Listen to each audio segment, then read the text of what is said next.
Bien, a continuación vamos a dar inicio al panel de experiencias.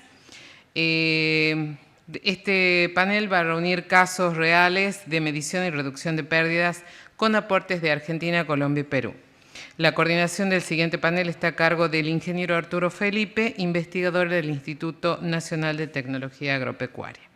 Participarán de este espacio Roberto Sopena, por el INTA, Alfonso Medrano, gerente de campo de Laredo, Perú, Luis Guillermo Amú, gerente de campo y cosecha de Manolita, Colombia, Juan Olivarro, investigador de la Estación Experimental Obispo Colombres, y Jorge Gómez, gerente de campo de Ledesma.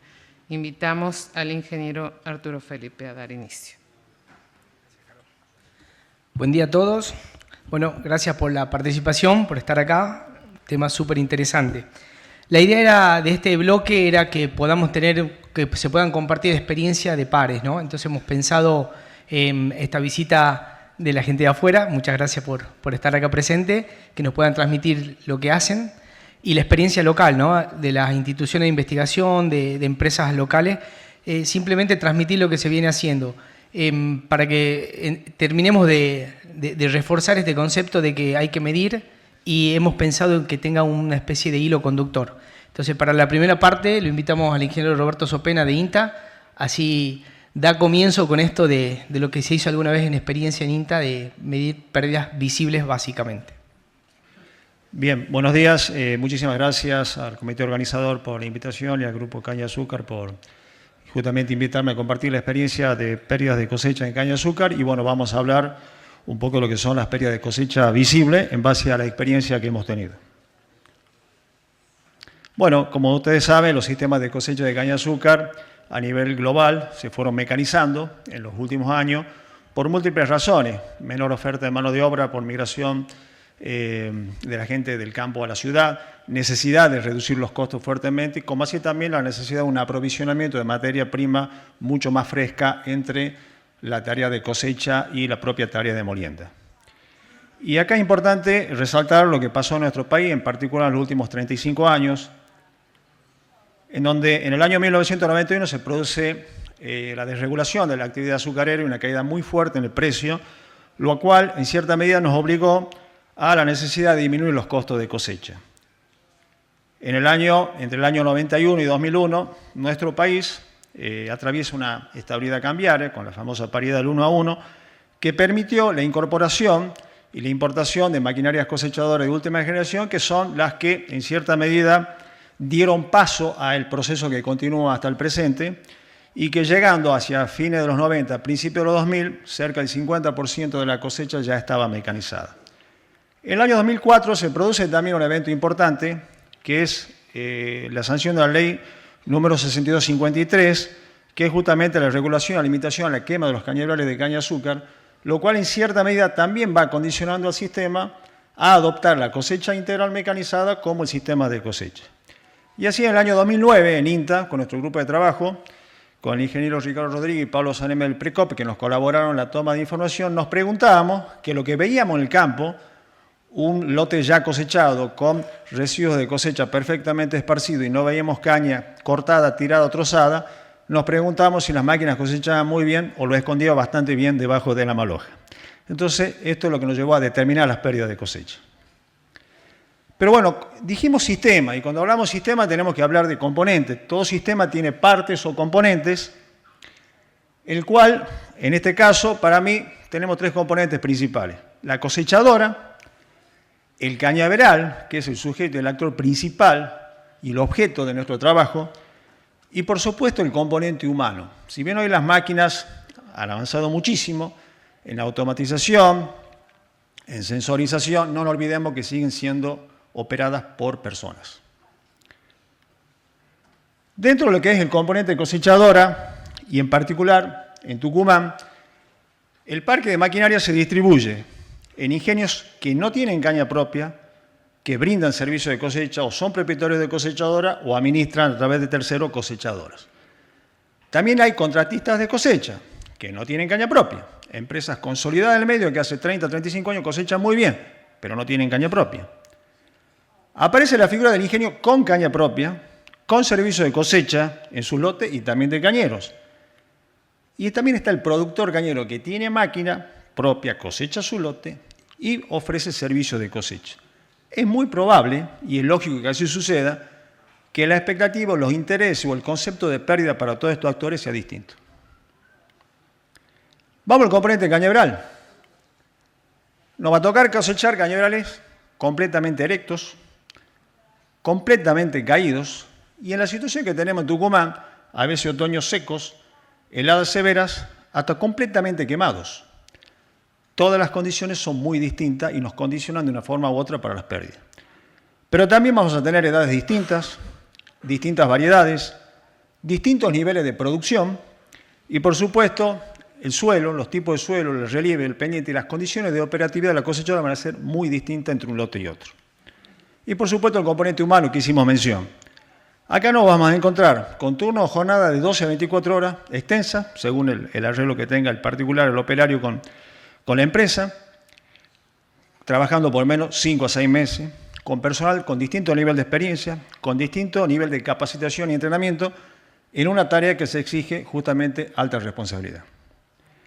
¿Qué hicimos con las mediciones de la pérdida de cosecha? Básicamente, dentro del proyecto PRECOP, que venía con mucha experiencia de pérdidas de cosecha en grano, desde INTA tratamos de, no sé si simular, pero más o menos tratar de ajustar una metodología más o menos realizable, practicable, de pérdidas visibles de cosecha en un cañaveral en un lapso de tiempo que no nos lleve más de 1 hora la determinación de un lote.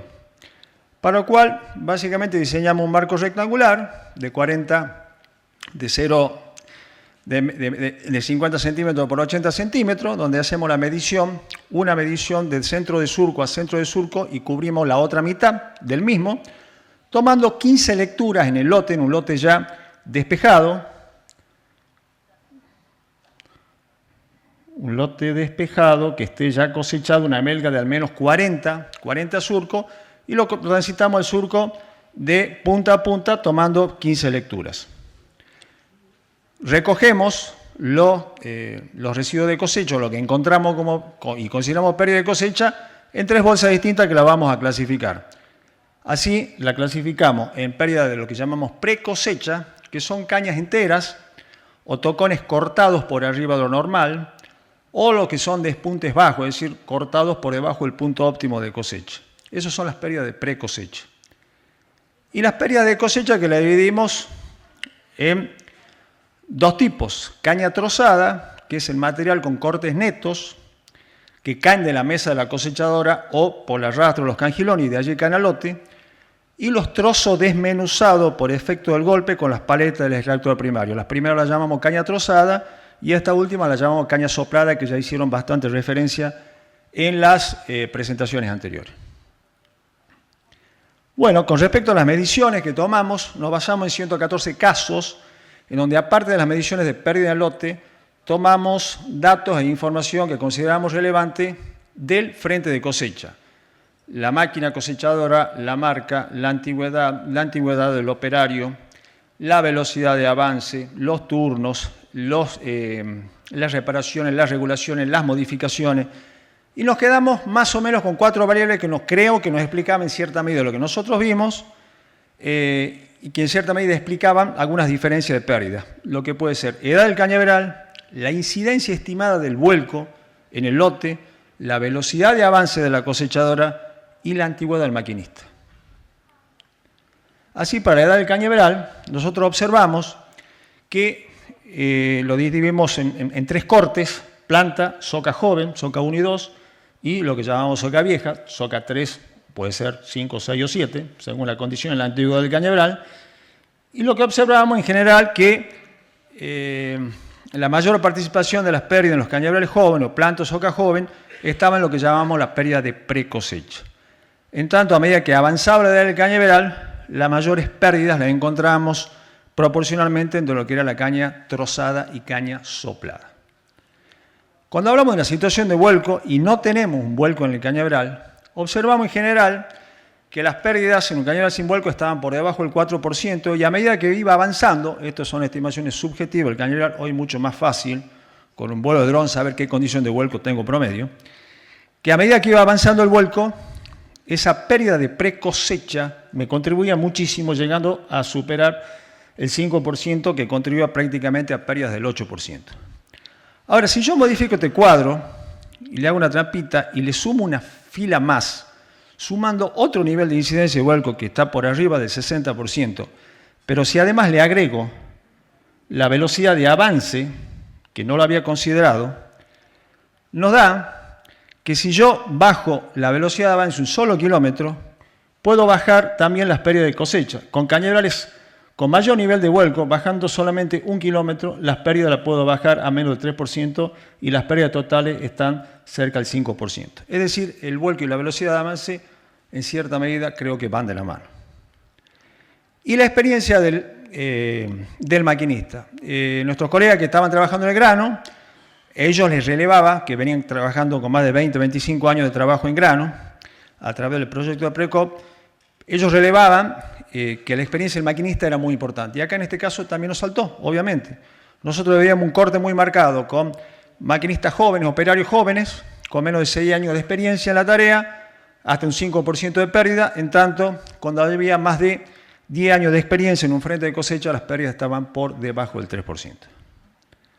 Bueno, a todo esto le sumamos datos provistos por terceros. ¿Quiénes son esos terceros? Empresas que nosotros hemos capacitado, sus equipos de campo, sus operarios de cosecha, y que generosamente nos han compartido sus datos que han ido relevando y los cuales han representado 578 casos, que si sumamos los 114 casos de mediciones propias nos da un total de 692 casos. En este caso que vimos que los valores promedio de pérdidas daban 4,18%, y la participación era parecida a la participación de pérdida que se veía en grano. Es decir, la mitad de las pérdidas estaban más o menos asociadas a la precosecha y la otra mitad estaba entre lo que era la cosecha y la caña soplada, caña trozada y caña soplada. Ahora, ¿cómo se distribuía el rango de pérdida en esos 692 casos? Dice la bibliografía que una buena cosecha o niveles óptimos de pérdida deben estar por debajo del 3%. Solamente el 27% de los casos relevados estaban debajo del 3%. En tanto, el 66%, o sea, la 2/3 parte de los casos relevados, estaban entre el 4 y el 7% y teniendo un 7% de casos con pérdidas mayores al 8%.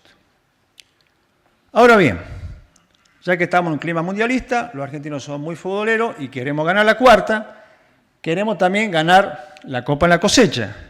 Para eso, nos dice que más caña limpia en el transporte camino al ingenio son más goles a favor, y nos dice que menos caña sin cosechar en el lote, o sea, menos pérdida, equivaldría a menos goles en contra. Sin embargo, para lograr esto tenemos que jugar mejor. Y para jugar mejor tenemos que revisar los componentes del sistema cosecha que ya definimos. Vamos por la cosechadora. La cosechadora tenemos que tener en cuenta la reparación precosecha, el alistamiento en el interzafra. Es muy importante. Las tareas de mantenimiento durante la operación de cosecha. Las regulaciones en función del cañaveral que nos va a tocar cosechar. Y sobre todo el control de velocidad de trabajo y limpieza o de los elementos de limpieza. Cuando hablamos de cañaveral, considerar situación de vuelco previo, mínimamente las edades, si manejamos cañaverales propios, si es de cañero tenemos que indagarlo un poquito más, las variedades, los niveles de producción y el relieve general del lote, más otras consideraciones que puede haber que van a condicionar, obviamente, la operatividad de la máquina. Y, por supuesto, el componente humano y el equipo de cosecha. Distinto nivel de capacitación o nivelar hacia arriba, programas de entrenamiento, mejorar y valorar la experiencia del operario en la tarea de cosecha, y esta es una tarea de responsabilidad, de alta responsabilidad, porque todo el esfuerzo del productor o de la empresa en construir un buen cañaveral se nos puede quedar en el piso en un mal turno de operaciones. Así que bueno, buena parte de esta información fue presentado en trabajos presentados justamente en la Sociedad Argentina de Técnica de Caña de Azúcar, en publicaciones, en manuales de difusión, y vamos a mencionar a la empresa Los Balcanes, el Pucará, Juan José Budeguer y Núñez Hermanos de Tucumán, a quienes fueron las empresas que capacitamos y su equipo de campo que nos facilitaron esos datos, como así también Unión Cañero Independiente de Jujuy e Ingenio de la Esperanza. Así que a todo ello, muchísimas gracias y por supuesto muchísimas gracias a todos ustedes.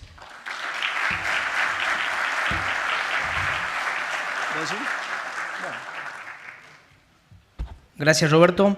Bueno, el QR que pasaron en el bloque anterior sirve también para seguir haciendo preguntas para este bloque.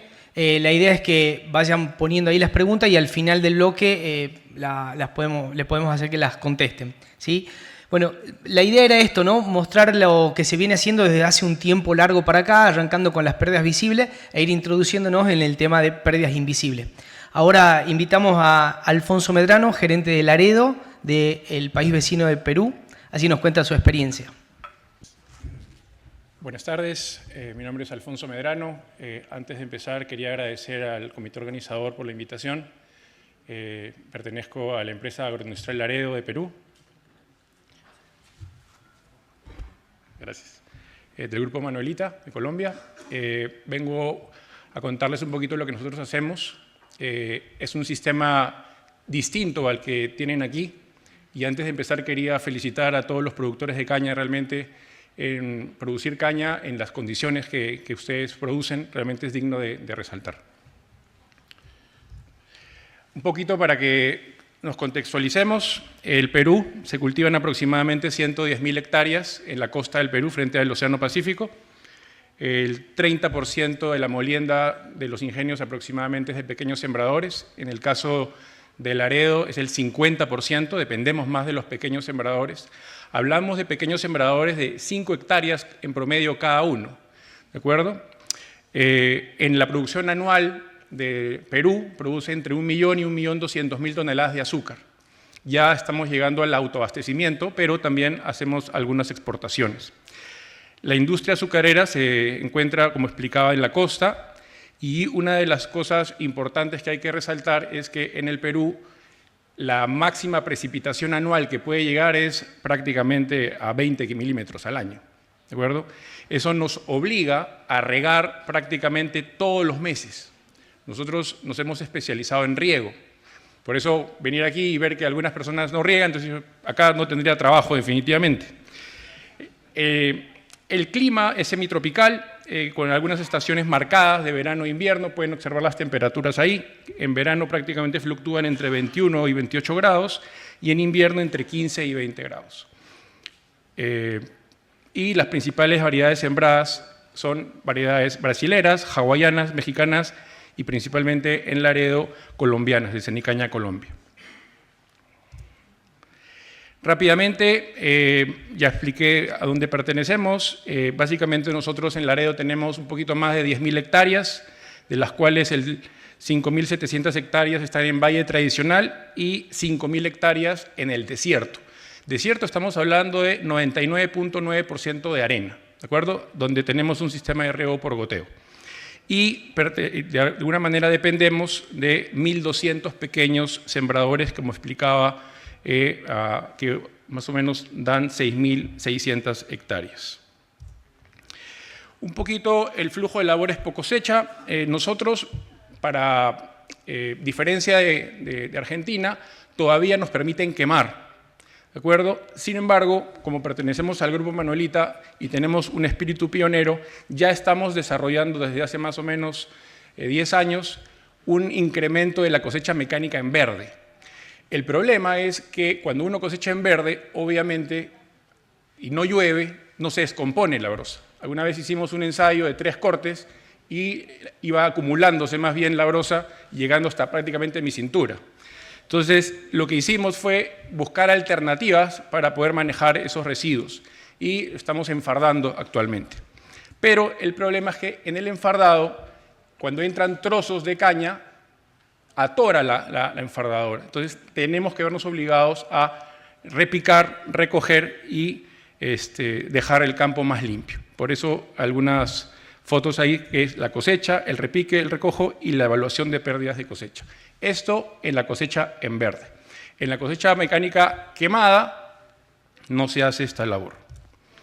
Rápidamente, la metodología de muestreo es 3x3 en 5 puntos que representan entre 3 y 20 hectáreas. La clasificación es parecida a la que mostraba el ingeniero en la presentación anterior. Caña buena, más de 30 centímetros, caña trozada, caña desfibrada, adherida al cogollo y adherida a la cepa. ¿Qué principales problemas tenemos?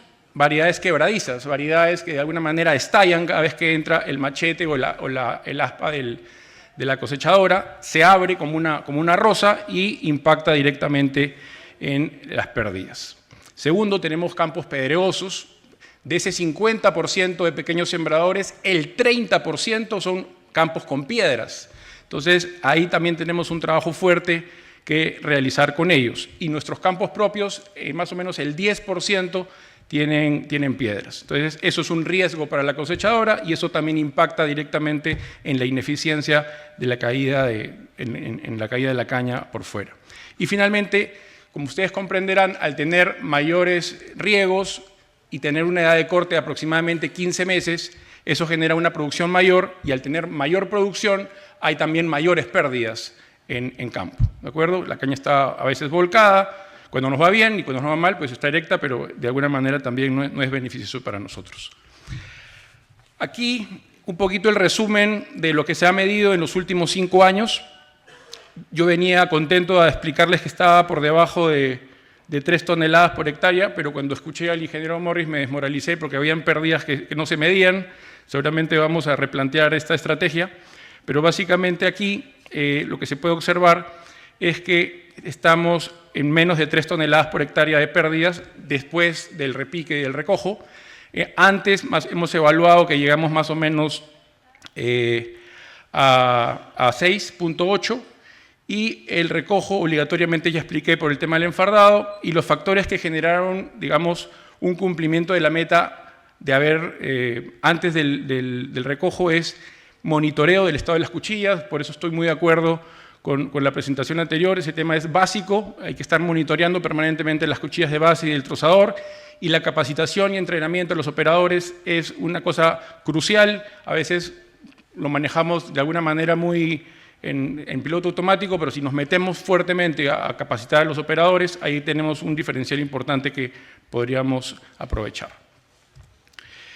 Hemos clasificado las pérdidas de caña, como pueden observar ahí, en las categorías que expliqué, donde el 36% es caña buena, 22% caña desfibrada y 20% caña trozada. Eso nos da una reflexión de que hay una oportunidad que se puede aprovechar todavía. Y también hacemos una clasificación de pérdidas de caña por variedad. Es decir, este es uno de los factores que nos permite, de alguna manera, caracterizar a las variedades que sembramos para saber, no necesariamente para reducir su participación, simplemente para conocer y estar preparados al cosecharla. Hemos identificado variedades que, por su condición de quebradizas, donde apenas el machete de la cosechadora la toca, estallan, y otras que son más consistentes, como por ejemplo las que están ahí, como la CC Nicaña 93-41-83, la 92-21-88 y la hawaiana 69. Sí, todavía sembramos variedades de año 69. ¿Por qué tan viejas? Principalmente porque se acondicionan a las condiciones de Perú. La estación experimental de Hawái tuvo mucha influencia en el sector de caña de azúcar en el Perú, principalmente por sus condiciones de crecer frente al océano. Y finalmente variedades que también tienen un mejor comportamiento, como la H61 y las que están ahí, no las voy a repetir para no aburrirlos. Y finalmente, conclusiones: el promedio de TSH perdido en campo está por debajo de la meta. Los principales factores que impactan es la morfología de las variedades, campos pedregosos y alto TSH. Del material evaluado, básicamente la caña buena, que hay una oportunidad de crecimiento ahí, y de este análisis se han identificado variedades quebradizas, así como variedades adaptadas a la cosecha mecánica. Muchísimas gracias.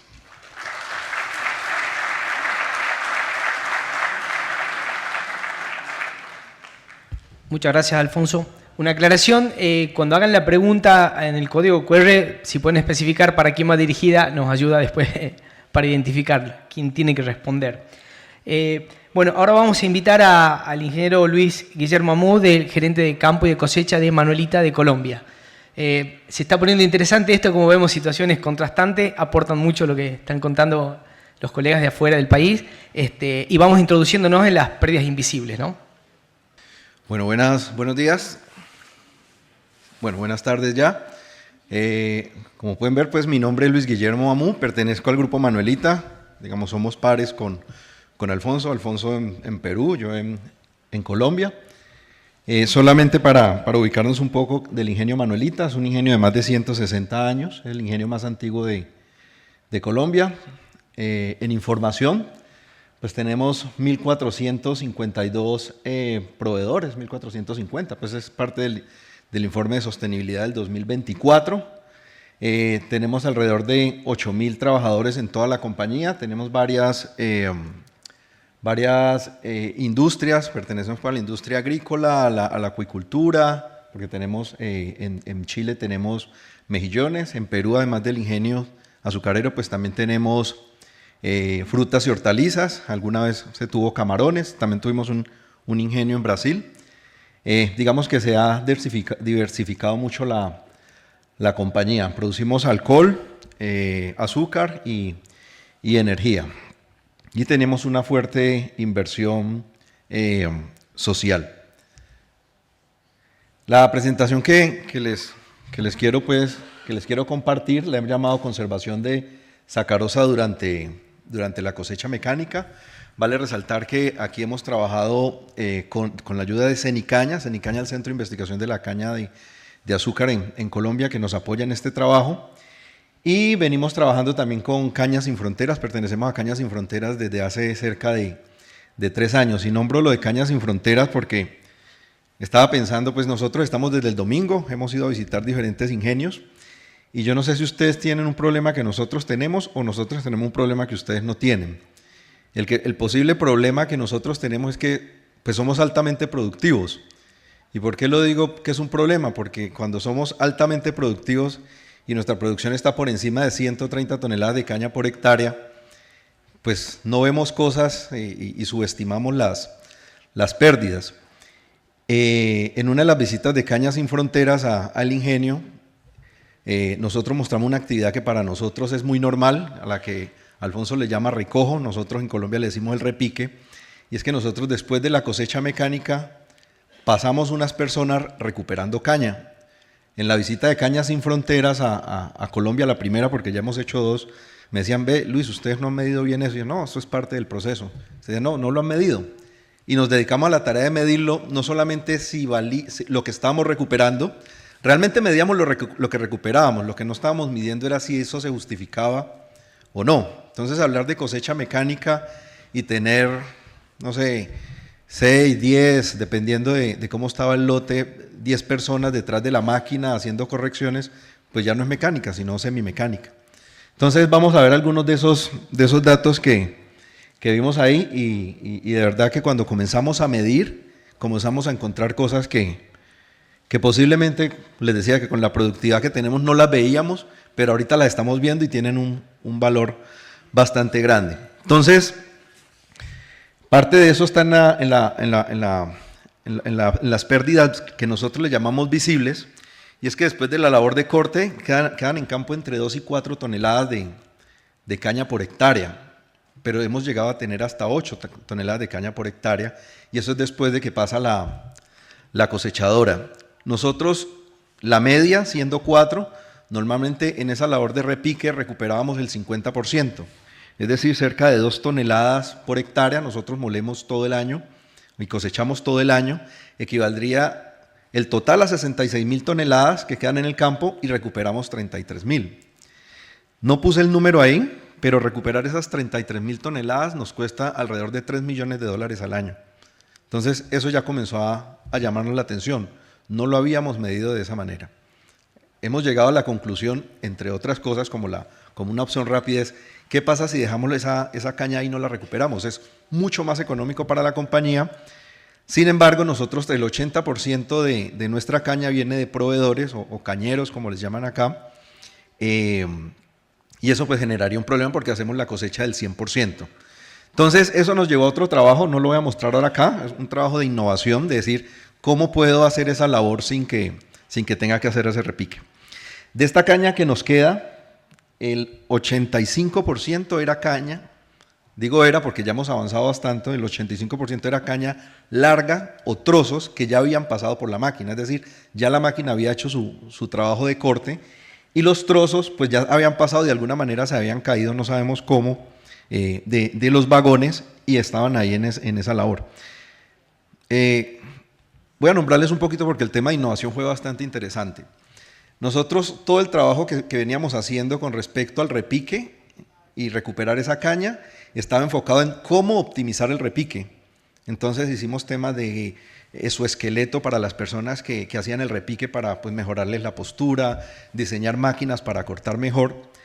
Pero en un ejercicio de innovación descubrimos que lo que teníamos que hacer no era optimizar el repique, lo que teníamos que hacer era revisar qué generaba el repique. Y en ese momento descubrimos pues algunas ventajas de las máquinas de tecnología, la máquina que no veníamos utilizando, y la verdad es que ya tenemos la meta de llevarlo a cero. Entonces imagínense, nosotros sin hacer inversión, solo mejorando o aprovechando la tecnología de la máquina, ahorrarnos cerca de los 3 millones de dólares, que para nosotros hoy es un costo que hace parte de nuestro costo de producción, y lo teníamos aceptado de esa manera.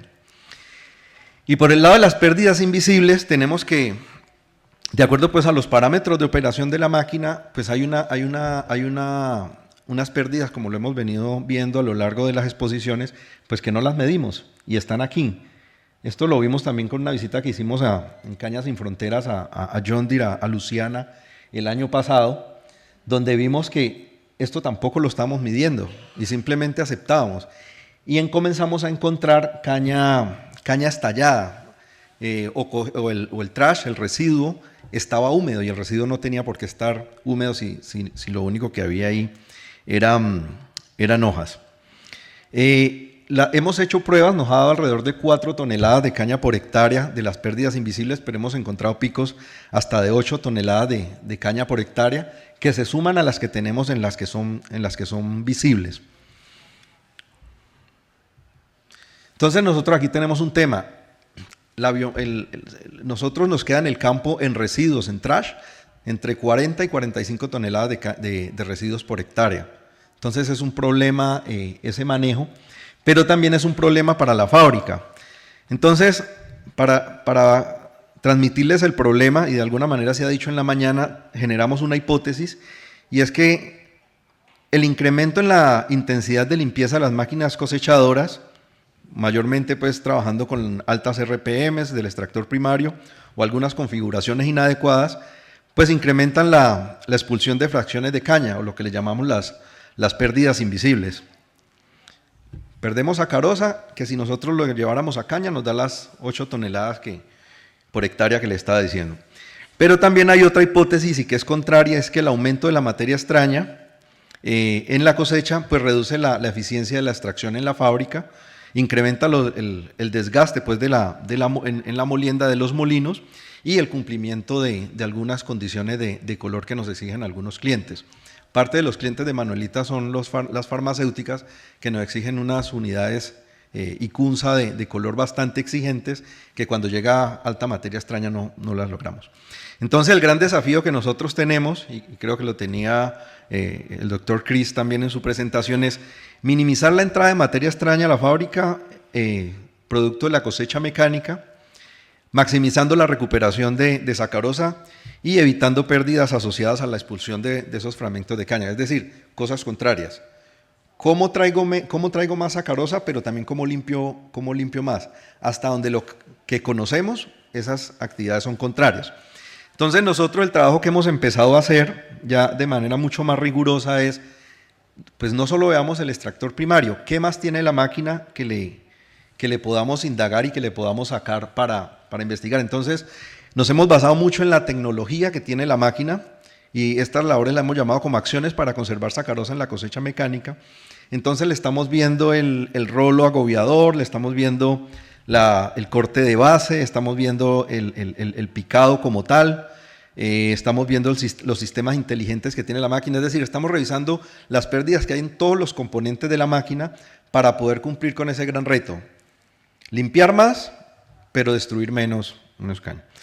Rápidamente, no voy a entrar en los detalles, pero les muestro algunos de los avances que hemos tenido. Por el lado del desempeño técnico de las cuchillas de base, hemos ensayado cuchillas con 4 filos y con 6 filos para saber cuál es la que menos problema nos da. Ahí lo que hacemos es que dejamos todas las variables constantes, o lo que más se pueda constante, y variamos solamente ese tema de cuchilla. Entonces cambiamos las cuchillas, medimos y sabemos cuál nos genera menos pérdidas, así como hacemos las evaluaciones.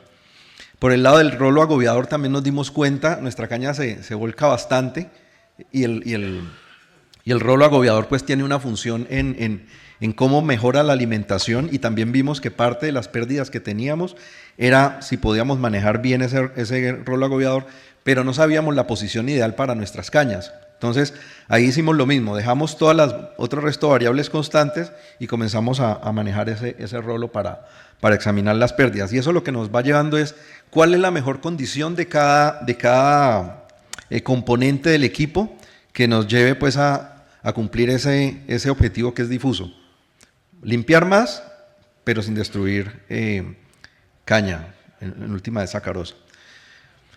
Algunos de los sistemas inteligentes con la misma metodología, pues aquí están, algunos sistemas inteligentes se llaman distinto dependiendo la marca, el rojo pues se refiere a la Case y el verde a la John Deere, que tiene cada uno, y lo que nosotros hacemos semanalmente es estar revisando que esos equipos estén funcionando de la mejor manera.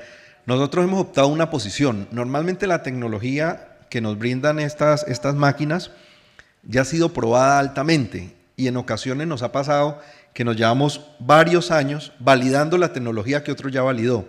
Entonces lo que hemos tratado de aceptar es lo que dicen los productores de las máquinas como lo que hay que hacer, pues tratamos de llevarlo y más bien evaluamos qué es lo que nosotros tenemos que hacer para sacarle el mejor provecho y no para cuestionar la tecnología. Creemos que ya alguien la cuestionó. Entonces en eso también estamos trabajando, semanalmente les estamos llevando un seguimiento de ver cómo podemos maximizar el uso de esa tecnología.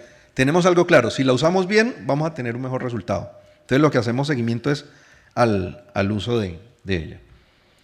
Este es otro tema pues de tecnología, para ver cómo ingresa la caña, cómo se alimenta, qué es lo que hace dentro de la máquina, cómo se sincroniza el tema del picador con la entrada de caña, porque pues en este momento no lo veo, pero también hay unas pérdidas cuando hay un mal corte, se estalla la caña. Y hemos evaluado que cuando la caña tiene un mal corte y el trozo de caña tiene más de 3 centímetros, pues su deterioro en términos de azúcar es mucho más rápido. Esa es otra pérdida invisible, que no vemos el trocito, pero sí está dentro de qué tan rápido se va deteriorando la caña. El Smart Clean, que nos ayuda por el lado de la limpieza, también hemos hecho ejercicios para ver cuál es la mejor combinación. Nosotros tenemos algunas variedades altamente productivas, unas no tanto, y los operarios de las cosechadoras no son tan juiciosos haciendo esta calibración en el momento de ingresar al lote. Entonces, hay una gran ayuda pues por parte de las máquinas, pero también necesitamos un control que para el trabajador no sea un trabajo adicional o que le genere pues angustia hacerlo. Y por último, quiero mostrarles en esa búsqueda de pérdidas una situación, esto es reciente, esto tiene menos de un mes que lo estamos investigando. Y es lo siguiente, resulta que nosotros medimos la entrada de caña, la sacarosa en el core sample, con qué azúcar está llegando. Pero también, que es la parte de arriba, no sé si aquí lo pueden ver, es el porcentaje de sacarosa con la que llega la caña, eso se muestra en el vagón, pero tenemos un boletín de fábrica que es el que nos da el resultado de sacarosa de la caña preparada. El tiempo entre ese muestreo y la molienda normalmente está por debajo de 2 horas.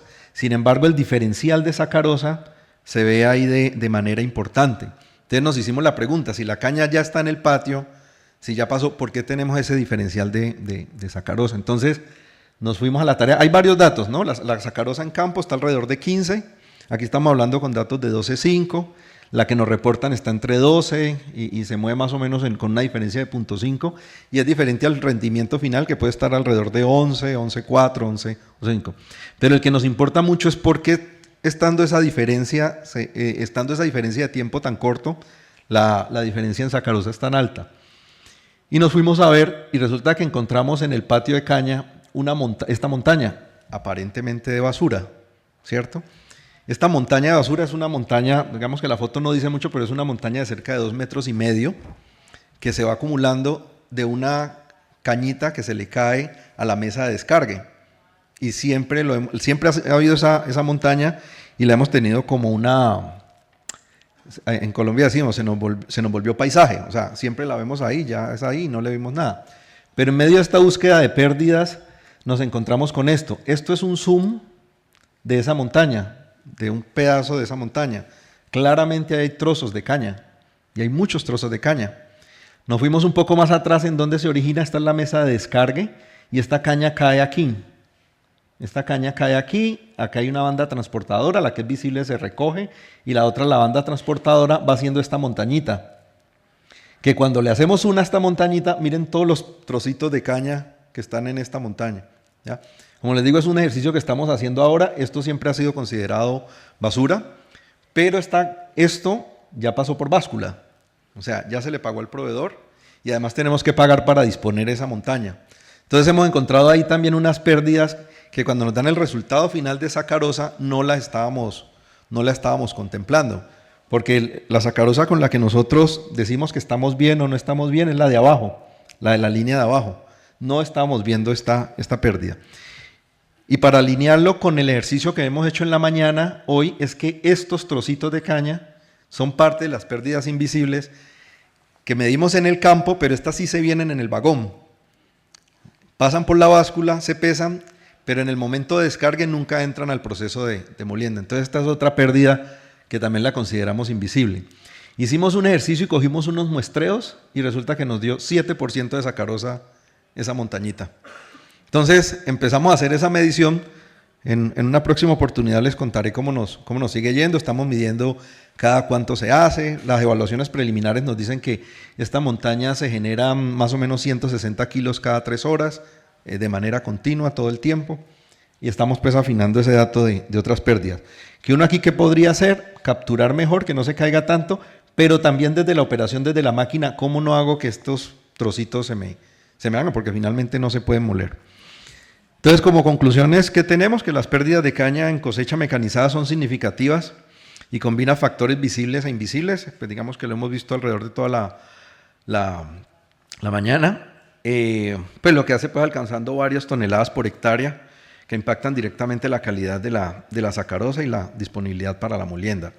Nosotros venimos de 2 años particularmente muy buenos, donde tenemos caña, no tenemos problema de caña, pero se nos viene un fenómeno del niño muy fuerte, donde estamos estimando que se nos puedan caer entre 8 y 10 toneladas de caña por hectárea. Eso para nosotros es significativo y entonces comienza a ser mucho más importante identificar estas pérdidas. Digamos que el tema difuso, como les decía, es la limpieza y la recuperación de caña. Limpio más, pero debo destruir menos sacarosa. La importancia pues de estar revisando no solamente el tema del extractor primario, sino todos los componentes y la utilización de la tecnología. Y hacer pues temas de innovación. Esto que les he estado mostrando se hacen a través de grupos de trabajo. Incluso en ocasiones llevamos a personas que no tienen nada que ver con la cosecha o con el campo a que vea y que nos dé ideas de lo que está viendo. Digamos que en parte nos pasó así con Cañas Sin Fronteras, que nos hicieron ver algo que para nosotros era algo normal del proceso y pues tenemos esa oportunidad de generar más caña, generar más sacarosa y como pueden ver, sin hacer inversión, solo trabajando con lo que ya tenemos. Eso es. Gracias.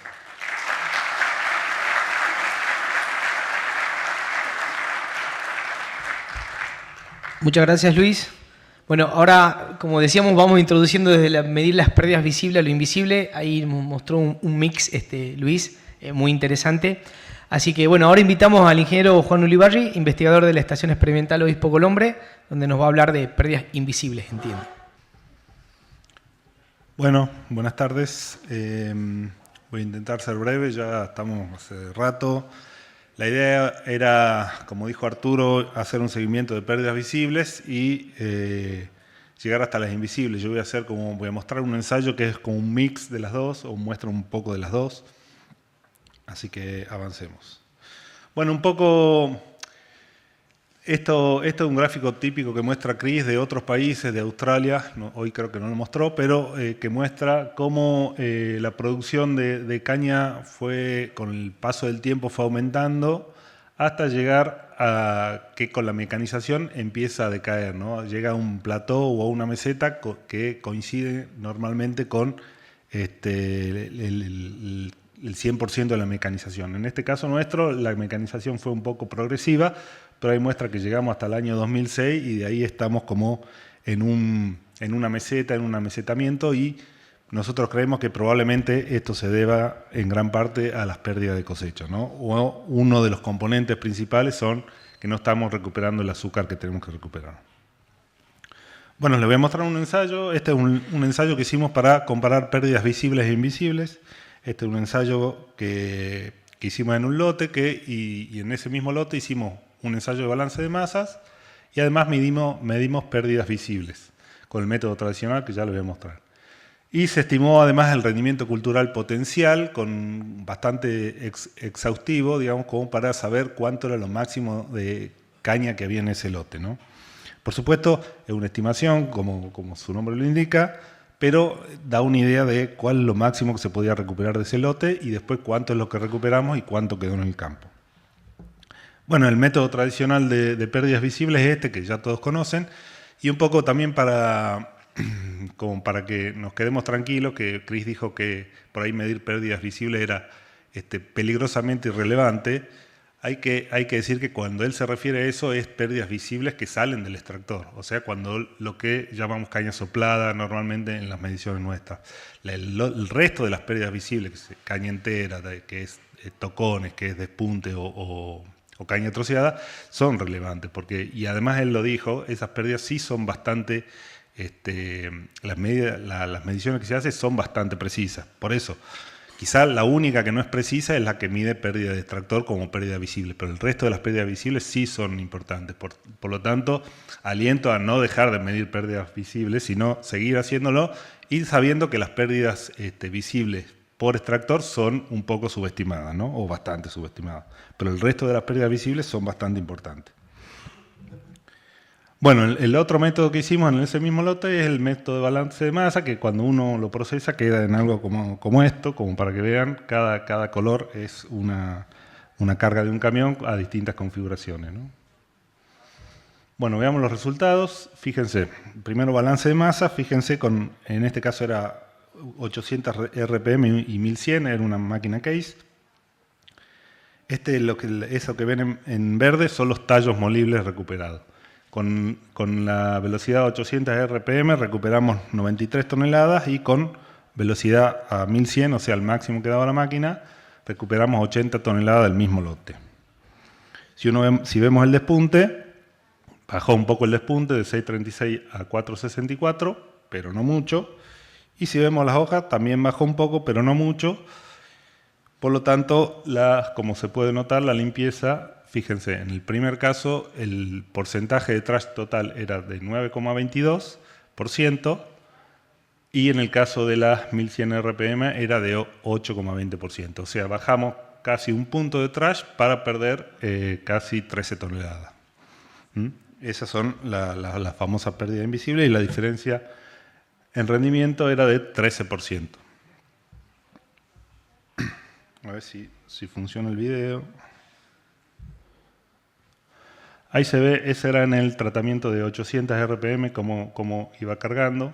Esto puede asustar quizá a la gente de transporte, a la gente de fábrica, pero después vamos a ver cómo esa cantidad de hojas no se traduce en un número muy alto de trash, sino más bien en una implicancia en el transporte más que en porciento de trash.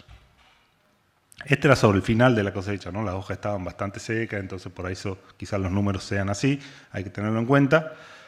Pero quizás si uno hace este ensayo al principio de la cosecha, el peso de las hojas sea mayor. Fíjense cómo me daba el de que iba a 800. Tenía 9,22% de trash, como ya vimos, y de ese porciento de trash, fíjense en el gráfico de acá de la derecha de ustedes, ese trash estaba compuesto el 67,3% de despunte y solo el 32,7% de hojas. O sea, el peso del trash era sobre todo, o en gran proporción, despunte. Y si uno veía hacia la descomposición, fíjense, el despunte está acá en el medio abajo y las hojas sobre aquella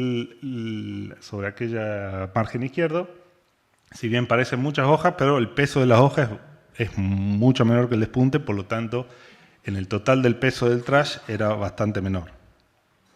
Fíjense, para comparar, este es el otro tratamiento a 1100, fíjense cómo va la caña mucho más limpia, por supuesto los camioneros más contentos, la fábrica más contenta, me imagino también, pero fíjense la diferencia en el trash. Tampoco, como dijimos, no era muy diferente, 8,21%, Y de nuevo, esos componentes del trash, 64% de despunte y 35% de hoja. Acá tienen como esto hicimos varias muestras, pero esta es una, como para que tengan una idea. Fíjense, mucha menos hoja, pero todavía sí el despunte sigue siendo alto. Entonces, bueno, el extractor, como un poco mostró Chris, no es eficiente para eliminar el despunte, y lo que nosotros medimos, por lo menos en estos últimos años, el 65% del trash que se lleva al ingenio es despunte, lo cual no es mejor, la mejor estrategia es aumentar la vuelta del extractor para eliminarlo, ¿no? Y como por ahí nombró Chris en una de las preguntas que le hicieron, por ahí no hay que tenerle miedo a bajar un poco el despunte, que eso incluso termina siendo beneficioso para recuperar azúcar, porque mientras más hojas, yo le subo el despuntador, que es la estrategia lógica para llevar más peso, pero eso hace que haya más hoja en el sistema y esa hoja hace que haya más pérdida, ¿no? Entonces por ahí bajar un poco el despuntador me va a tender a recuperar más azúcar y a bajar el trash en niveles importantes, porque como vemos el porcentaje de despunte que va al ingenio es muy alto, ¿no?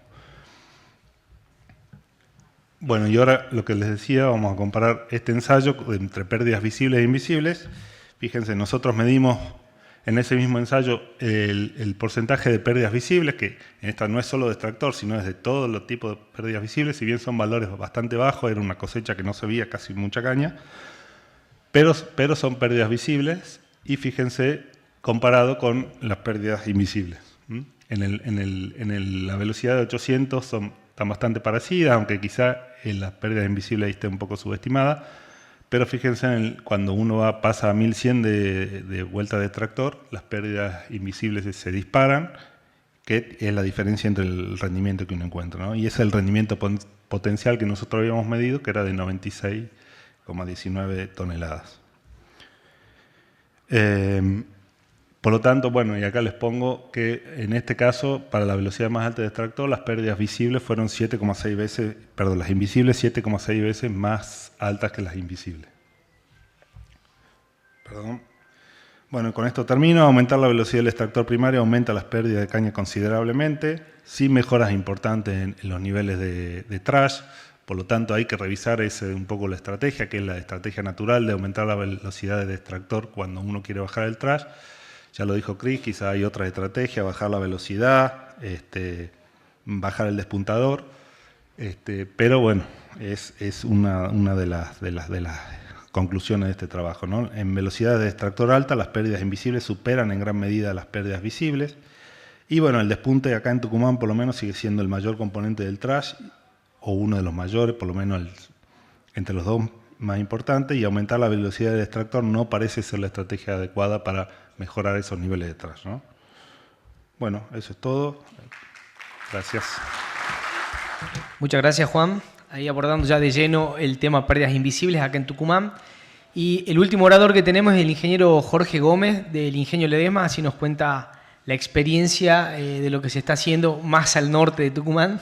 Hablamos del norte y somos todo el norte, ¿no? Buenas tardes. Disculpe. Bueno, buena noticia. Es la última presentación antes del almuerzo. Tranquilo, ya llega. Mala noticia, dura 2 horas. Así que vayan viendo. Bueno, agradecer a la organización de este taller que nos hayan invitado y que les parezca interesante nuestra experiencia en este tema. Y no quiero dejar pasar la oportunidad para decir lo satisfechos que estamos con cómo se ha organizado este taller. Me parece que se lo dijo al principio, pero quiero reiterar que es bastante novedoso y bastante, digamos, importante que sean así las actividades, que todos los sectores que están en la industria nos unamos y organicemos este tipo de actividades. Suma para todos, suma para todos. Que no haya, digamos, egoísmos de algunas partes, sino que todos, cuando entendemos que haya un tema importante, le pongamos el pecho y vayamos organizando este tipo de cosas. Segundo, creo que el tema lo amerita, creemos que hay mucho valor a generar si le ponemos foco a este tema. Es un tema complejo, con lo cual el trabajo colaborativo, el conocimiento compartido, creo que ayuda a que se avance más rápido. Hacerlo de forma individual y aislada es bastante más complejo y más complicado. Si entendemos que este es un tema importante, estaría bueno unir fuerzas y avanzar en ese sentido. Bien, un poco la idea de esta presentación es compartir con ustedes cuál es el abordaje que tuvimos desde el EDESMA a este respecto. No es la idea pontificar sobre nada, sino comentar cómo lo entendimos, cómo lo fuimos llevando con el tiempo y en qué situación estamos ahora. Generalmente tenemos más dudas que respuestas todavía, pero bueno, ahí vamos. Un poco para entender, recién comentaban cómo era la estructura productiva en Tucumán, bastante diferente a la que tenemos en Ledesma. Ledesma, casi el 85% de la caña que molemos es propia, se produce en estas 36.000 hectáreas que van a cosecha, molemos alrededor de 3,5 millones de toneladas por año, una zafra de 160 días, 22.000 toneladas por día de molienda diaria. ¿Cómo hacemos esto? Pensando desde la cosecha, con 13 frentes de cosecha, 11 son propios de la empresa, más 2 que son contratados. Además, todos los equipos están monitoreados, esto en los últimos tiempos ha evolucionado mucho, todas las cosechadoras, todos los tractores con los carros de autovuelco, todos los camiones y toda la maquinaria en general agrícola está monitoreada en tiempo real con un, digamos, lugar de donde se pueden emitir todos los informes necesarios. Y segundo, casi toda la caña propia se transporta por caminos internos, con lo cual la dimensión de nuestros equipos son más grandes que los habituales. Tenemos equipos de 10 cajas que pueden andar entre 75 y 80 toneladas de carga neta de capacidad. Eso, bueno, solamente para poner un marco de dónde estamos hablando, pero no coincide con toda la, digamos, cómo es la actividad que en Tucumán. Rápidamente, comenzamos con la cosecha mecanizada al principio de los 70. Obviamente yo no había nacido, hay gente que acá sí. En los 90 hicimos el primer salto grande a las cosechadoras Cameco, en ese momento las 2.500. En el 2000, muy al arranque del 2000, comenzamos a pensar ya en la caña en verde. No es, hoy todavía no está prohibido quemar en Jujuy, pero ya al principio del 2000 pensábamos que era hacia donde iba o hacia donde tenía que ir la actividad, así que comenzamos a hacer las primeras pruebas y desde el año 2016 hasta acá fuimos recambiando los últimos modelos de 3.520 a las actuales 570. Hoy todo el parque de cosechadora de Ledesma son John Deere 570. Como les decía, dentro del proyecto de caña en verde arrancamos y se nos pidió intentar cuantificar todas las pérdidas que había desde la caña en pie hasta que era molida en el trapiche. Todo el azúcar que se iba perdiendo.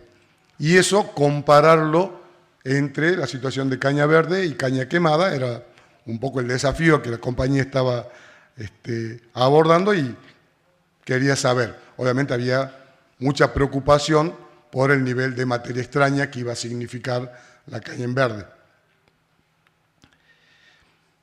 Dentro de ese programa, uno de los resultados que surgieron fueron cuando fuimos identificando que había una pérdida por el extractor, trabajábamos con las máquinas a 1.200 RPM en el primario, comenzaron a aparecer pérdidas que nos parecían altas. La verdad que éramos bastante escépticos y dudábamos mucho de si la metodología que estábamos usando era la correcta.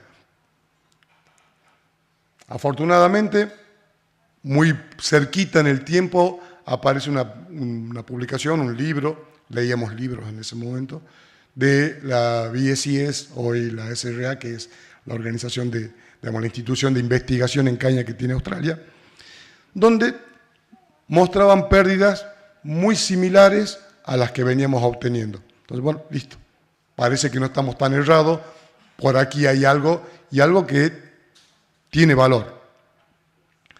Aquí, como para ejemplificar, El gráfico que está por detrás es un gráfico del manual de mejores prácticas de cosecha de la BSIES, donde daba un rango de pérdidas probables a determinadas RPM.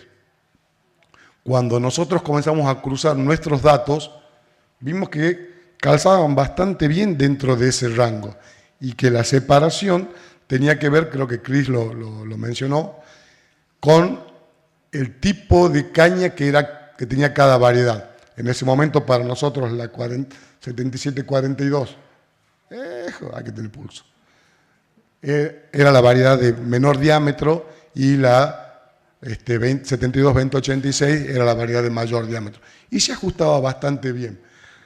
Y tenía en general un muy buen ajuste estadístico las pérdidas. Nosotros, recuerdo, trabajábamos a 1200 vueltas. Obviamente el gráfico de trash tenía el sentido inverso, había una disminución de trash por las RPM, pero ya con un ajuste mucho menor. Tenía la tendencia, pero con ajuste bastante más bajo. A partir de ahí comenzamos a investigar un poco más y comenzamos a probar, recorrimos todo el espinel de métodos para abordar sobre todo el tema de pérdidas por extractor o pérdidas invisibles. El aro, el marco que marcaba Roberto, de otras dimensiones por parecido, la lona, que la comentaba Chris como la lona azul, en nuestro caso era amarilla, pero bueno, servía. La manga, probamos también esa manga adosada al extractor primario para tratar de aislar el material que salía del extractor y en función a eso hacer la determinación de la pérdida. Hacíamos intentando identificar lo visible dentro de eso y también intentando procesarla en el laboratorio para que me dé la cantidad de azúcar. Era bastante difícil para nosotros porque no usábamos el método correcto. De todo esto, ¿cuál fue nuestra conclusión y lo que sugerimos a tener en cuenta? El método es muy, muy importante. No solo para poder ser preciso en la determinación, sino que cuando uno lo explica en alguna presentación o discute con un par o se hace un benchmark, es importante saber de dónde está viniendo la información. Es bastante diferente de acuerdo a qué tipo de metodología uno haya usado. Entender el alcance que cada método tiene, qué está midiendo, qué no está midiendo, nos parece que es crítico. Entonces, no hay que subestimar con qué metodologías usamos. Creo, una apreciación personal, que justamente la subestimación que este tema tiene a nivel general, no solo acá en Tucumán, en Argentina, en Latinoamérica, sino a nivel mundial, tiene que ver con eso, que elegimos por una metodología inadecuada, es como que queremos medir la temperatura con un tensiómetro, no da. Entonces hay que ser muy, pensarlo mucho antes de abordarlo en cuál es la metodología a usar. De esto, un ejemplo es un trabajo publicado en Australia, también del manual, donde, si ustedes se fijan, los triangulitos es la misma prueba realizada en el mismo lugar, es el mismo ensayo, nada más que medido con 3 metodologías diferentes. Los triángulos amarillos es la pérdida visible, buscar dentro de un marco la caña que yo encuentro y decir que esa es la pérdida. Los puntos azules es la lona, ya yo pongo una lona, aíslo parte del efecto porque estoy capturando lo que sale de los extractores y también veo los pedacitos y ¿qué sería? ¿Fucsia? No soy muy bueno. Rosa. ¿Qué es rosa?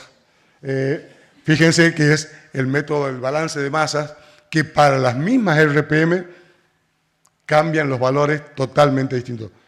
Pónganse en como se supo hacer cuando trabajamos a altas revoluciones, la pérdida de acuerdo al método, yo podría decir que había 3 toneladas, 7 o casi 15. Misma situación. De vuelta, no quiero dejar de ser enfático en hay que pensar bien con qué metodología y cómo se acomoda uno para medirla. Si no, pueden ser bastante, digamos, erróneos los resultados y las conclusiones.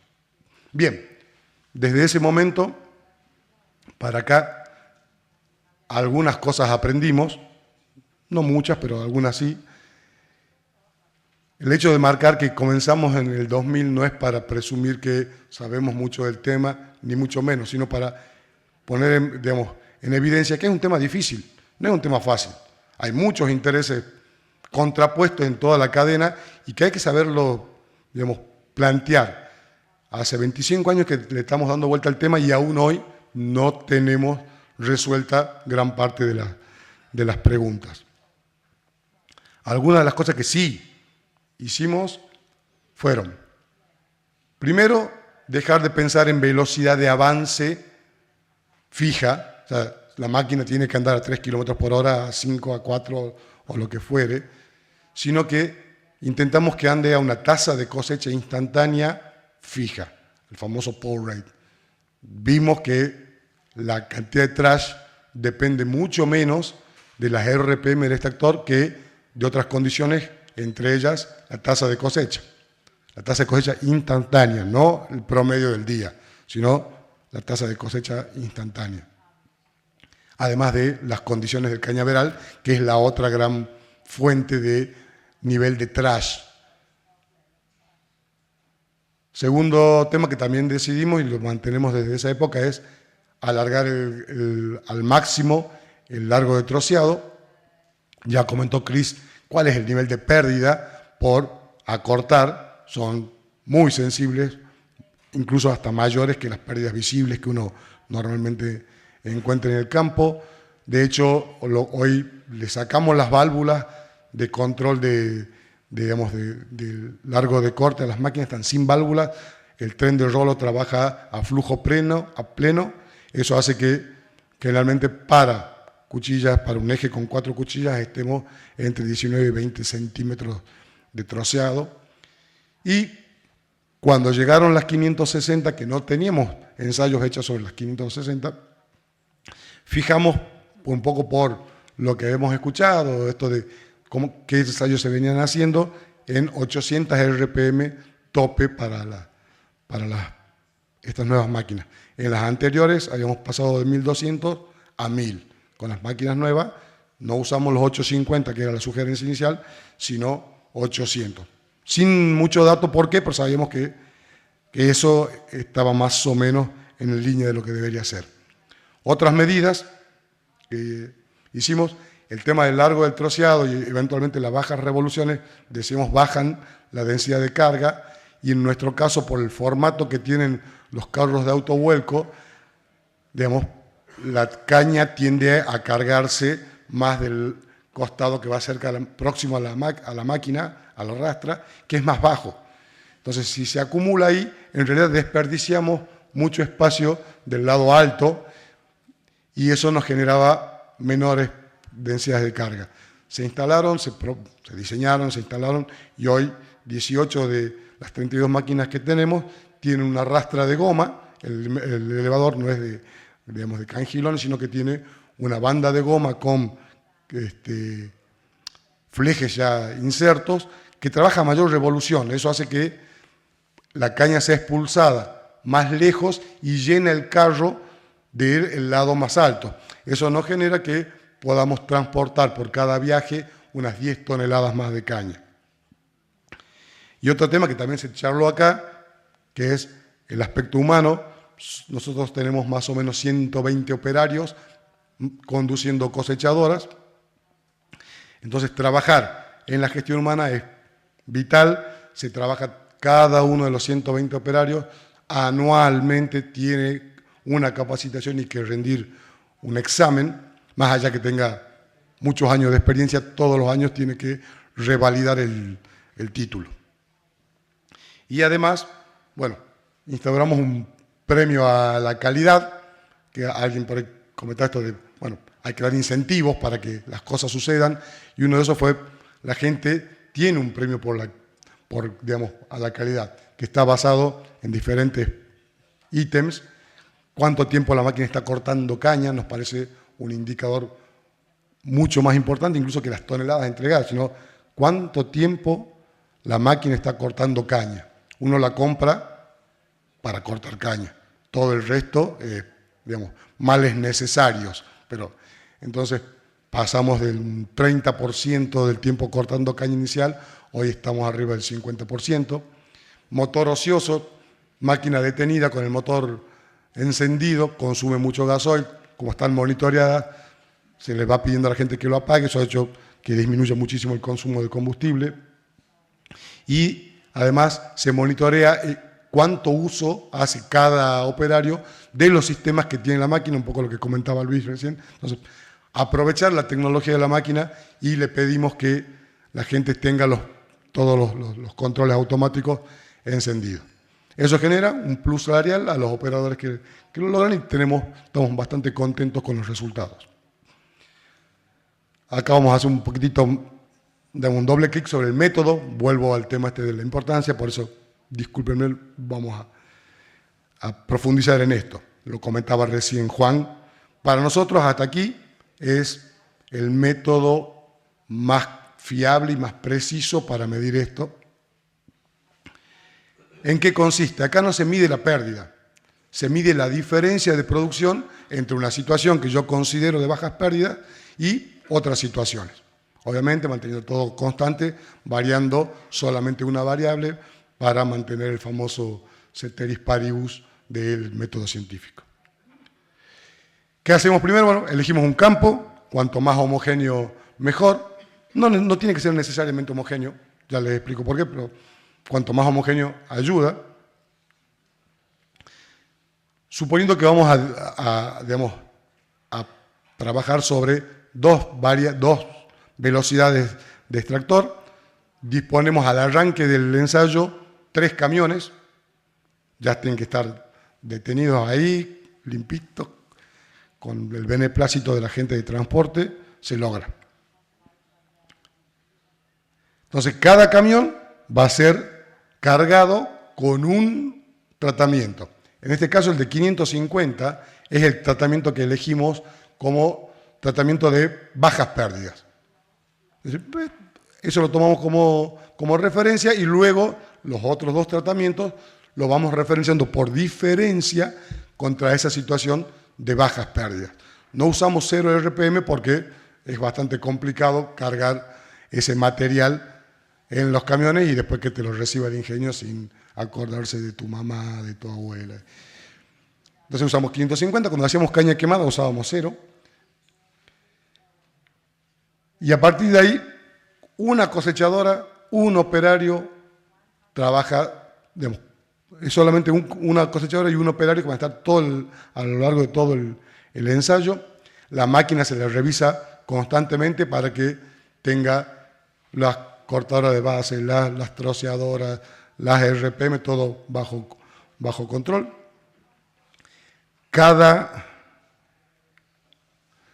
Entonces, se comienza, se cosecha un carro más o menos de 8 toneladas, de 25 metros cúbicos en realidad. Ese carro se mide la distancia de recorrida, se carga en uno de los equipos, cada carro se pesa en el momento que está completo, tiene celdas de carga para pesarse, y así se van llenando las diferentes cajas de los diferentes tratamientos. Con lo cual, les decía, es importante que el campo sea uniforme, pero no necesariamente. Acá la variabilidad estaría cubierta por la cantidad de repeticiones que uno va haciendo en ese ensayo. Entonces, se va haciendo aleatoria a qué tratamiento le corresponde la próxima serie. Se va llenando y, bueno, en definitiva, terminamos llenando todas las cajas de los equipos siendo cada caja, en este caso, se constituye en una repetición de ese tratamiento. En este caso, es un ensayo con 3 tratamientos con 10 repeticiones, lo cual le da bastante solidez estadística desde lo metodológico. Entonces yo tengo la cantidad de caña por hectárea de cada una de esas cajas.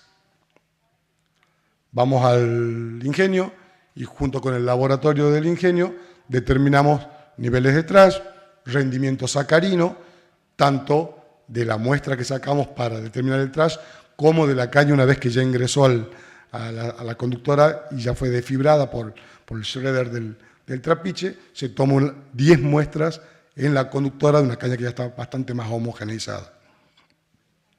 Y con eso tenemos, a nuestro entender, 2 métricas bastante importantes. Toneladas de caña bruta por hectárea, y toneladas de azúcar bruta por hectárea. Aquí, un poco la idea es plantear que nosotros lo medimos mucho en azúcar por hectárea para zanjar un poco la discusión si no es más caña pero está más sucia. ¿No? Ya en el azúcar por hectárea está considerado en el proceso de determinación del rendimiento el impacto que tiene el trash en esas muestras. Algunas imágenes, como les decía, los equipos están listos antes de comenzar el ensayo. Arriba a la izquierda se ve el carro, la celda de carga, es lo que nos permite tener el peso por cada carro. Una vez que llegamos al ingenio, se vuelca el equipo en la mesa de descarga. En el salto que tiene la mesa de descarga hacia la conductora, aprovechamos, tenemos una caja que toma la muestra de la caña que después nos sirve para hacer niveles de trash. Acá esa muestra se divide en 2, aleatoriamente, tiene el fondo de ese cajón, que son unos 50 kilos, se abre y aleatoriamente se divide en 2. Una se usa como caña sucia y la otra se usa para limpiar y determinar los niveles de trash, pero además medimos el rendimiento sacarino de cada caja de ese camión ya en la conductora, como le decíamos. ¿Y esto por qué? Los datos de trash, le tomamos 10 muestras a un equipo de 10 cajas y les puedo asegurar que los valores no se conocen entre sí. Parece que hubieran venido de 2 universos distintos. Es muy variable, pero es, digamos, muy variable en muy poco espacio del camión. Entonces, por más que sean 20 kilos, 30 kilos, no es representativo. En los modelos estadísticos nos está que tenemos que sacar 30 muestras si queremos tener un error relativamente bajo. El año pasado, como les decía, nosotros no veníamos haciendo ensayos sobre las nuevas máquinas, entonces decidimos volver a la carga con los ensayos. Hicimos 5 ensayos sobre el último tercio de la zafra, donde además de consignar la variedad, comenzamos a consignar otras variables, porque creemos firmemente que si uno consigna bien todas las variables, estos datos se hacen después intercambiables y se puede hacer benchmark. No me sirve mucho que Luis me diga, no, en la variedad de Senjicaña tal, tengo tal pérdida, si no sé cuál es el hábito o cuáles son las características de esa caña. Entonces, además de lo varietal, de consignamos otros datos como edad, ciclo, el diámetro. Chris comentaba la importancia que tiene, digamos, el diámetro de los trozos en las pérdidas, a qué velocidad de avance los hicimos, si estaba húmedo, si estaba seco, si la caña estaba erecta, si estaba caída. En la medida que armemos una gran base de datos de esto, va a ser mucho más fácil poder intercambiar datos. Como resumen, ¿qué nos dieron esos 5 ensayos del año pasado? Esto, de vuelta, no estamos postulando que esto sea el resultado general, sino es, acá primero arranquemos por una media de esos 5 ensayos. Los que son más del área científica se van a enojar, porque no hay que tomar las medias, pero bueno, es un buen indicativo. Sin embargo, tenemos todo el análisis estadístico hecho de cada uno de los ensayos. Pero como media podemos decir, ¿qué hicimos? ¿Por qué 700 vueltas? 800 es la velocidad que trabajamos habitualmente. Fue decir, bueno, bajemos 100 vueltas nada más, veamos cuál es el impacto por 100 vueltas, sin irnos a ningún extremo muy loco. Y eso es lo que denominamos reducción probable hasta aquí. Esa reducción probable en la media me generó en caña bruta por hectárea 6,8 toneladas más o menos, digamos, el de 800 versus el de 700 produce 6,8 toneladas menos de caña. El trash de vuelta, si bien tenemos todos los componentes, nos concentramos en hojas, que creemos que es lo que debería ser impactado por un cambio de RPM, no despuntes, no cepas que no tienen mucho que ver con las RPM del extractor. Bajamos un punto de hojas por pasar de 700 a 800, aumentamos 0,3 puntos de rendimiento sacarino y, en definitiva, multiplicando la caña por, o sea, la menor cantidad de caña en el tratamiento de 800 y su mayor calidad expresada en 0,3 puntos de rendimiento, aún así perdimos 570 kilos de azúcar por hectárea, que son los datos que se puso recién en el análisis económico. O visto de una manera relativa, yo perdí un 6,9% de la caña para recuperar en calidad un 2,4%, me termina dando una pérdida de azúcar por hectárea de 4,6%. Para que se queden tranquilos, están los 5 ensayos, están las variables que medimos, las RPM, y expresadas las principales variables que medimos después en el laboratorio: toneladas, hoja, rendimiento. Pueden notar cómo el impacto en toneladas de azúcar por hectárea a 0, en el primer ensayo todavía estábamos creativos y quisimos hacerlo a 0 RPM, fue difícil, y a partir de ahí ya aprendimos y le pusimos a 550. Como van viendo cómo es la variación en toneladas de azúcar por hectárea. Si yo mido lo que está resaltado en amarillo, es lo que consideramos la mejora probable por haber bajado 100 vueltas. En el primer ensayo ganaba casi 1 tonelada de azúcar, 0,98. En el segundo, 150. En el otro, 0,30, 0,17, 1,17. ¿Qué da esto? Un poco ya se viene conversando en todo el transcurso de la mañana. Que no hay una respuesta, ni siquiera, digamos, en las pérdidas ni en qué hacer. Hay que tratar de entenderlo al tema, porque seguramente para cada una de esas situaciones, que era caña parada, caña caída, más seco el ambiente, más húmedo, posiblemente podríamos haber explorado otras alternativas. En definitiva, están a nivel general, si yo sumo entre ambos, casi 0,6 toneladas de azúcar recuperables. Y acá está el punto. Este es azúcar que nosotros consideramos que sí se puede recuperar, que está medido en el ingenio, que se puede recuperar. No estamos hablando acá de cuánto nos va a costar eso, pero sabemos que si yo no tenemos muy claro cuál es el impacto del trash, el famoso 0,12 puntos de rendimiento por cada punto de trash, lo tenemos todo bastante, eso y se mide todos los días. Lo que no tenemos muy bien medido es cuánto nos está costando eso. Solíamos pensar que era un valor bajo que compensaba lo que me dice esto, que no, y que generalmente hay un punto de equilibrio diferente al que estamos buscando, al que estamos logrando. Lo mismo pero expresado en porcentaje. De vuelta, para que quede claro, tienen todos los ensayos y cada uno de los componentes de un análisis estadístico. Acá solamente para ver cómo, si nos paramos sobre la columna que es el coeficiente de variación, el coeficiente de variación del componente hoja del trash es el más alto, independientemente de las revoluciones. Anda entre el 40 y el 60% el coeficiente de variación, con lo cual exige muchísimas muestras para que ese dato sea utilizable matemáticamente. Por eso nosotros no lo estamos usando. Si TSH, eso se mide, fíjense, anda en el orden de 17, es la variabilidad normal de un campo. El rendimiento, obviamente, y esto está medido, como les decía, 10 muestras de cada camión dentro de la cinta conductora. Después que se desfibró, eso ayuda mucho a homogeneizar ese material. El coeficiente de variación es bastante bajo y obviamente el producto de caña por hectárea con rendimiento hace que el coeficiente de variación de las toneladas de azúcar por hectárea también sea en un punto intermedio entre esas dos variables. Por eso que les decía, nosotros la hoja o el trash lo usamos como indicador, no lo usamos para hacer ningún cálculo, solamente para indicador. Bien, aquí viene la parte final.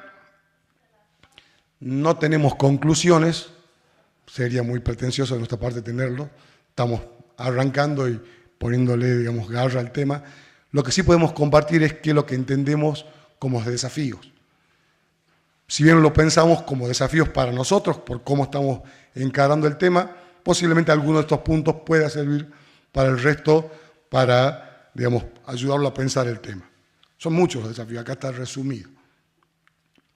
Desde lo metodológico, es importante tener claro cuál es el método a usar. En nuestro caso, está identificado el balance de masa como método, aún así tenemos que ajustar mejor la ejecución de esos ensayos.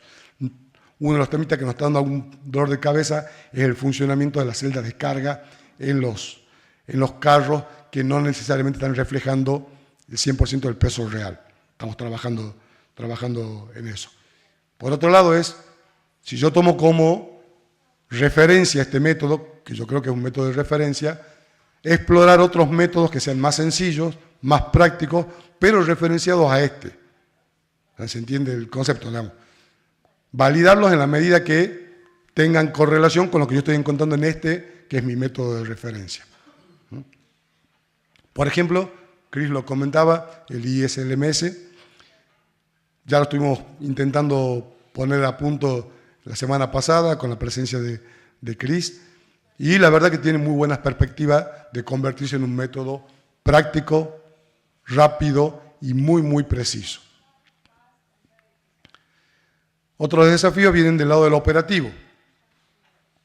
Es decir, pensando siempre en pérdidas invisibles, ¿no? Desde el operativo tenemos que aprender a caracterizar muy bien las condiciones en las que realizamos las pruebas. Esto es importante, al principio por ahí no lo anotábamos y después te das cuenta que no tomamos datos de diámetro, no tomamos datos de largo, no pusimos si estaba seco, si estaba húmedo. Entonces, hay que ser muy, muy criterioso y muy exigente en tener todo.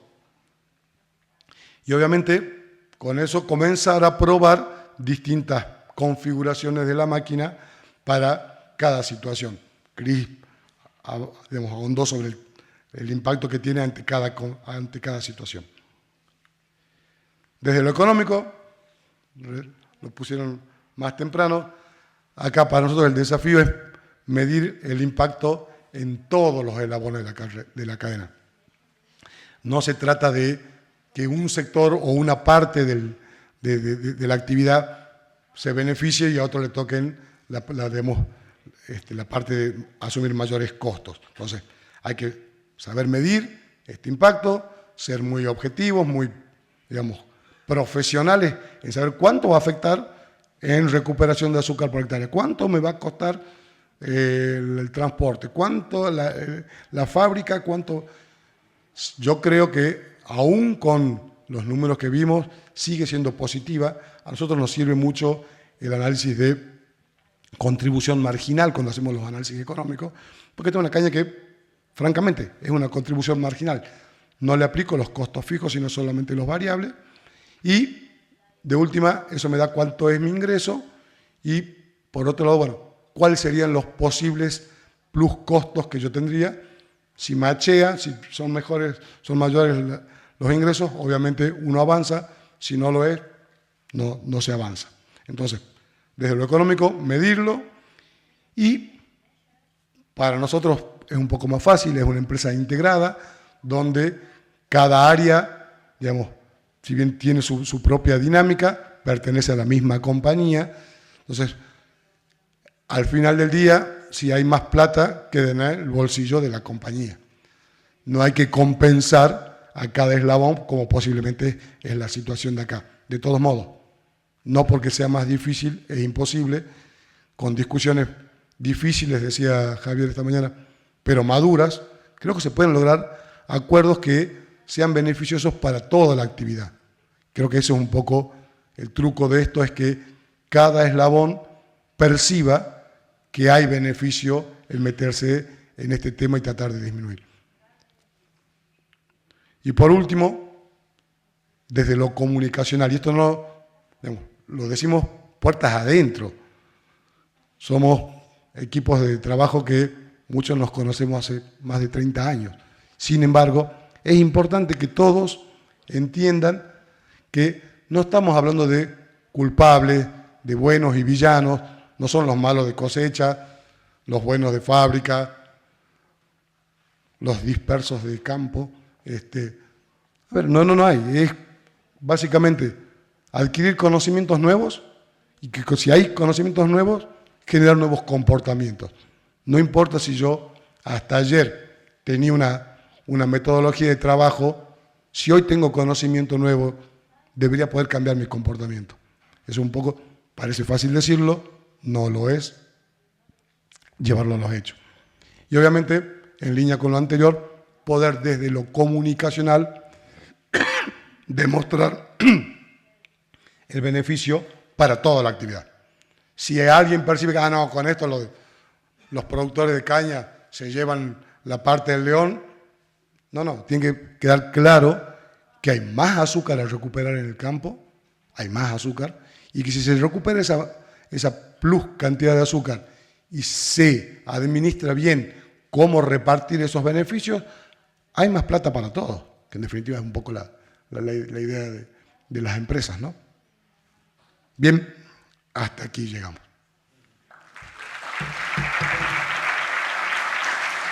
Muchas gracias, Coco. Bueno, con esto terminamos el panel de PARE de las experiencias y demás. Tenemos algunas preguntas, yo las leo y les acerco el micrófono a quien corresponda. Roberto Sopena dice si hay algún dato de pérdidas comparando la 520 versus la 570 con sistema automático de corte. No. Los datos básicamente de las cosechadoras se le tomaron hace muchos años atrás y si está el dato no lo tengo. Lo que tomé fue un promedio básicamente, que es lo que yo presenté. No fue parcial por máquina. Gracias. Para la gente de Manuelita, Luis dice, ¿qué consideraciones o experimentos tienen con respecto al espesor de las cuchillas cortadoras de base? ¿Cambian el espesor de acuerdo a las condiciones? No, nosotros hemos experimentado las de 8 milímetros y las de 6 milímetros. El tema es que, como lo decía, por las condiciones nuestras, porque también entramos a zonas de piedra, en muy buenas condiciones las de 6 milímetros nos funcionan bien, pero cuando estamos en zonas de piedra se nos aumentan mucho los cambios. Entonces, en un alto porcentaje usamos la de 8 milímetros. Gracias. Hay una general, no está dirigida a nadie, a ver si alguien quiere responderla. Dice, ¿cuán difícil fue implementar evaluaciones de pérdidas invisibles y cómo generaron el interés en esas evaluaciones? Aquí está la experiencia de ustedes, lo que habló Juan, no sé quién quiere tomarla. Juan.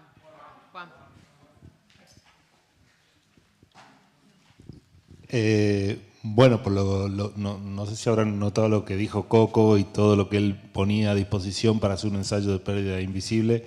Es complejo, digamos, no es para hacerlo todo día a día en una operación normal. Es más bien para o una empresa grande, como en el caso de Ledesma, o centro de investigación.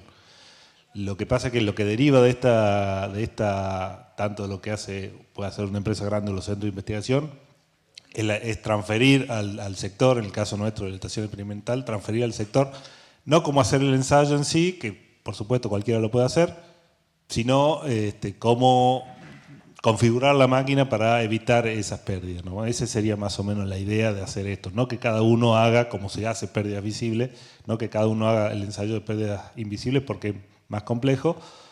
Por supuesto, si alguno se anima lo puede hacer, pero sí tener el conocimiento y transmitir la idea de qué es lo que pasa con distintas configuraciones. Eso un poco, no sé si respondí o no, pero... Gracias, Juan. Yo ahí podría agregar esto que desarrolló Luis en su presentación de Manuelita, como esto de Cañas y Frontera, charlando con pares, mirando experiencia, también los llevó a animarse a medir cosas que antes eran parte del paisaje, que te escuché mencionar, ¿no? Me parece que también es parte de eso. Y hay una última pregunta que no es de este bloque, es para Virginia, la veo allá. Dice, ¿a qué se refiere con autorregulación del extractor primario? Hola, ¿cómo están? Es lo que hablaba también de las tecnologías que tienen las cosechadoras de caña, como por ejemplo la de John Deere, que es el Smart Clean. A eso me refería específicamente. Bueno, para no seguir extendiendo, creo que están todos con hambre. Aquí terminamos con las preguntas. Muchas gracias a todos por la participación en la mañana. Hacemos una pausa para el almuerzo. Los esperamos de regreso aquí a las 14:05. No se extiendan, por favor.